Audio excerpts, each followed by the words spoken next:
Shalom, selamat pagi. Sate pagi hari ini bertemakan melayani di dunia kerja. Firman Tuhan terambil dari Markus pasal 5 ayat 18 sampai dengan 20. Pada waktu Yesus naik lagi ke dalam perahu, orang yang tadinya kerasukan setan itu meminta supaya ia diperkenankan menyertai dia.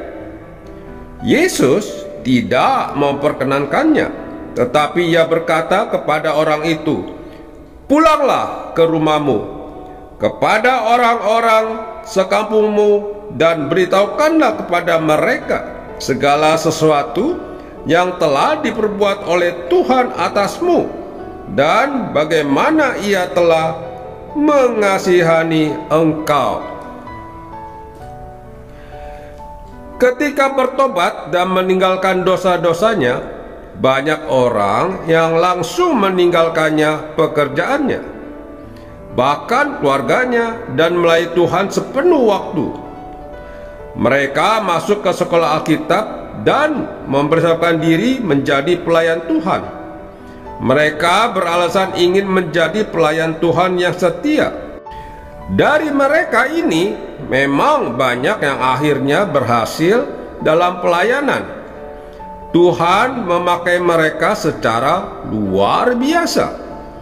Tetapi tidak bisa dimungkiri, banyak juga yang gagal. Hidup mereka justru menurun, bahkan hanya menurun secara materi, tetapi juga pelayanan rohani mereka tidak begitu maksimal, sekalipun mereka sudah full dalam pelayanan. Mengapa? Karena mereka tidak mengenali panggilan pelayanan mereka.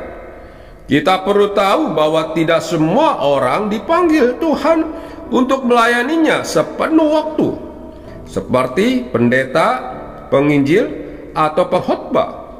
Sebagian dari kita juga dipanggilnya untuk melayani di tempat kita bekerja saat ini.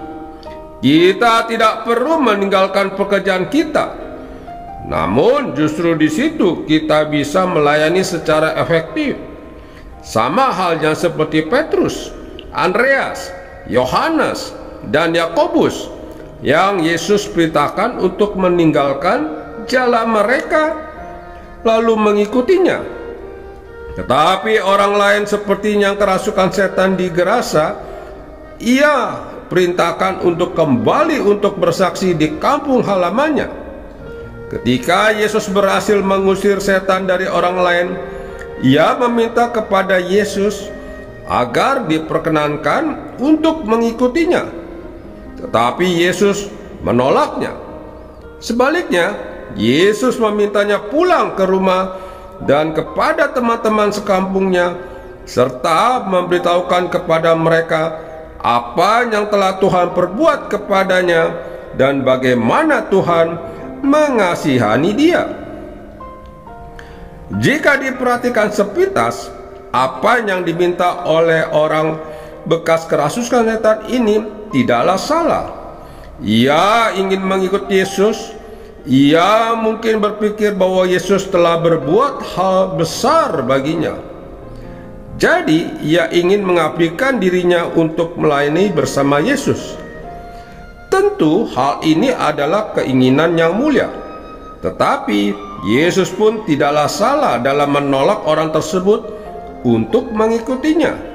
Yesus tentu ingin juga agar orang Gerasa ini menjadi pengikutnya, seperti halnya keinginan orang Gerasa itu sendiri. Tetapi Yesus ingin agar orang tersebut bersaksi di kampung halamannya saja, di antara orang-orang sekampungnya yang dahulu mengenalnya sebagai orang yang kerasukan setan. Dan ia melakukan perintah Yesus berkeliling di wilayah Dekapolis dan memberitahu mereka apa yang dilakukan Yesus kepadanya. Banyak orang yang heran, artinya pelayanannya berhasil. Jika ia mengikuti Yesus dalam pelayanannya, belum tentu pelayanannya bisa seefektif itu. Karena itu, kenalilah panggilan Tuhan dalam hidup kita, lalu melayanilah berdasarkan panggilan tersebut. Entah itu melayani secara full time ataupun melayani di dunia kerja, semuanya sama di hadapan Tuhan, asalkan kita setia di dalamnya. Amin. Mari kita berdoa. Bapa Surgawi, beriku hikmat dan kekuatan agar aku dapat menjadi saksimu dimanapun aku berada. Di dalam nama Tuhan Yesus aku berdoa. Amin.